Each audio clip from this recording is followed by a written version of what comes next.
Hello guys, and welcome to another beautiful day in AN-T-NEES' garden. Yes, I know, girls, it is beautiful, isn't it? Well, I thought I would do you a quick video on asparagus. So what you're looking at here is my asparagus patch.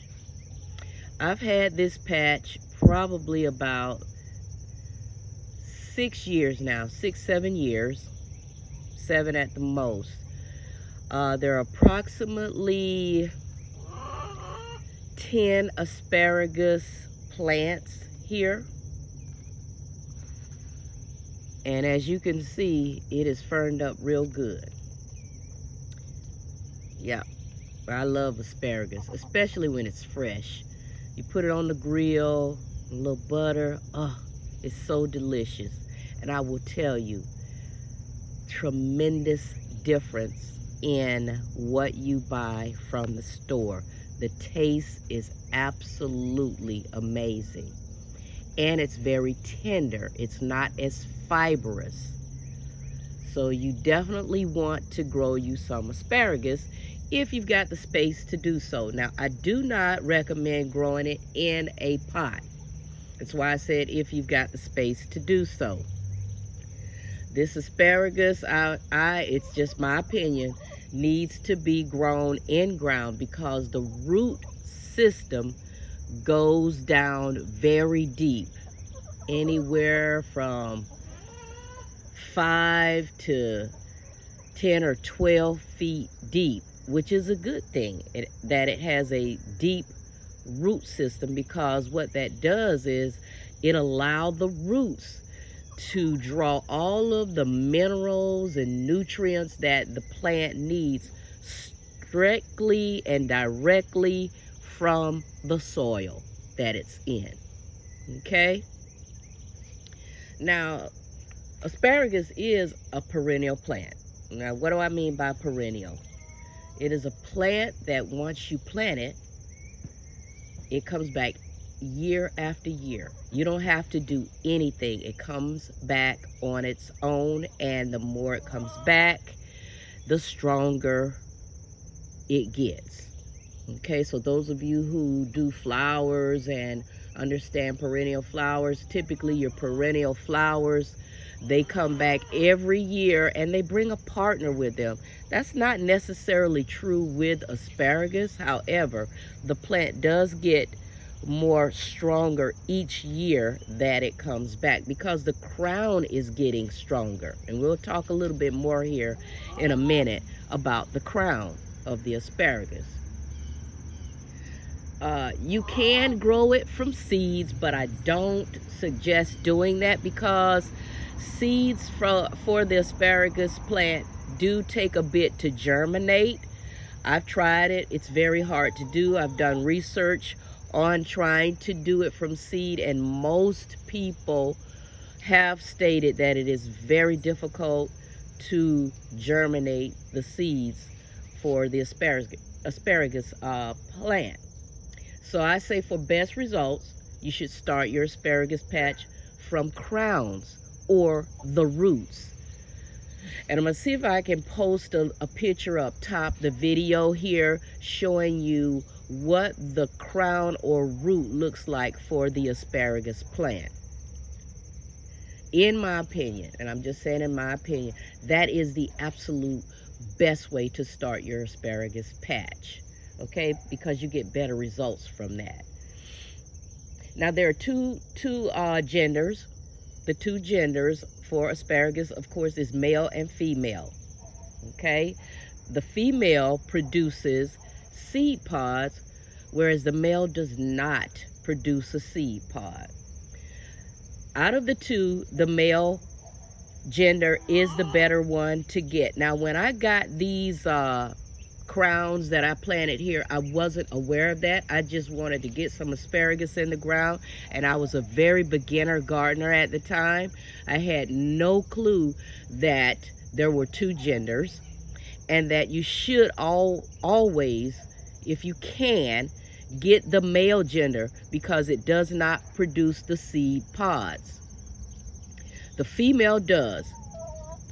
And with the male, because the male doesn't, the male produces a very strong crown and more spears, asparagus spears. But the female, because she produces seed pods, she's stealing energy away from the crown, which by way of takes energy away from really producing a great crown system that's gonna push you out a great amount of asparagus spears. Okay, now most of mine here are female, unfortunately. However, that's not to say I don't get any asparagus spears, because I do. I'm just saying that if I had more male plants, I would get probably double what I get in spears each year. All right. So what I'm going to do right now is come around to the base of the plant to just show you what the spears look like when they pop up. Okay.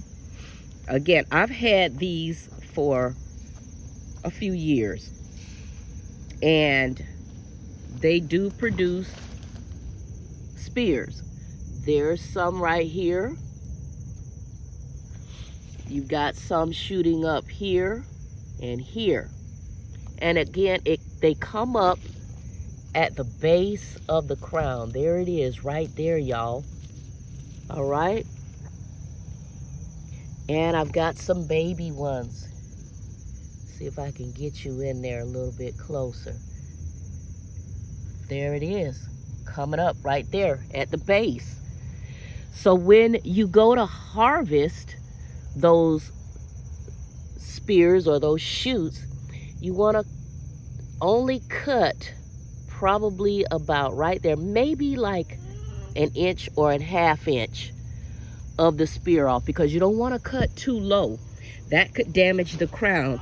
And by way of damaging that crown, you then have to wait for it to repair so it'll produce you more spears. Okay, so be very careful not to allow, sorry about that, y'all, my dog is trying to get in my greenhouse. I'll be right back.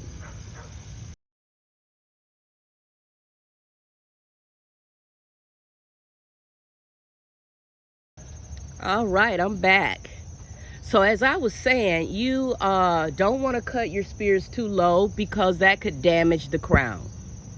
Okay, so only go down, you want to leave at least about an inch of the spear still sticking up out of the ground. Okay, so now let me show you what I mean by female with the seeds on it and male without the seeds. Again, mine are primarily female. Pretty much mostly all of them are female. So they produce these seeds that you see here. They start out green, and then they turn into a deep red and drop off. Some folks try to harvest these seeds and then grow asparagus from them. It's a lot of liquid inside of these seeds, and you have to really pull the seeds out from around all that liquid that they're encased in and let them dry out really well. And that can be somewhat of a process, y'all, to do. So again, I recommend going to a reputable seed company. They've got quite a few of them out there. Go to a reputable seed company and purchase asparagus crowns, okay, to start your patch with. Now, when you first get your crowns and put them in the ground,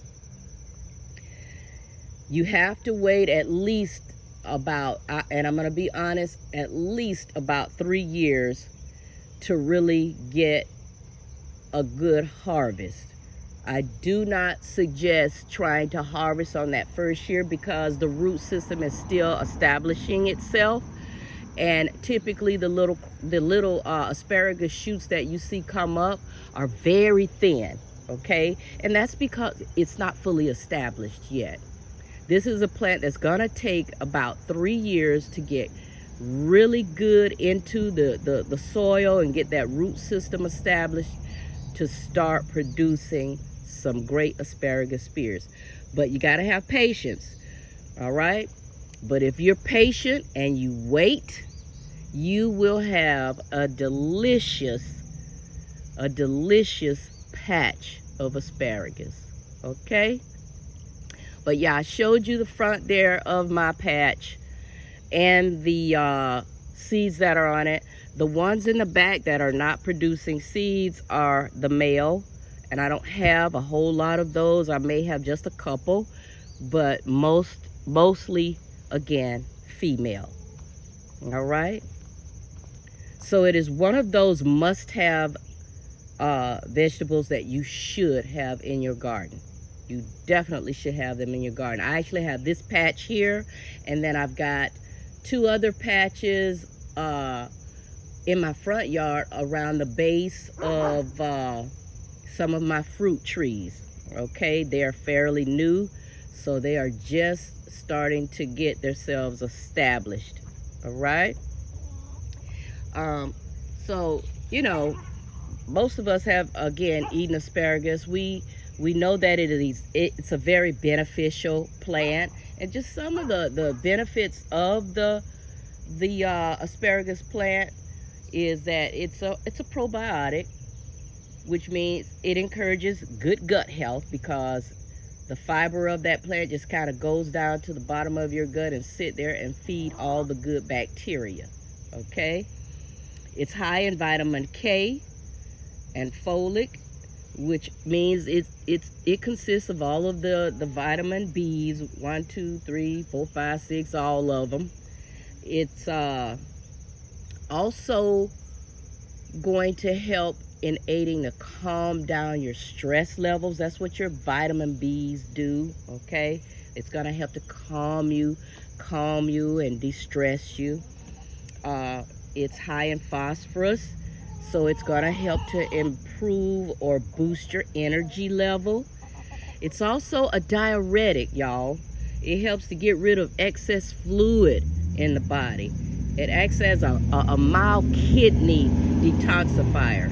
You know, like sometimes when you eat this asparagus and your urine smells really bad, well, that's the detoxification piece that's going on with it. Because what you're smelling is that sulfur compound that's being pulled from your kidneys.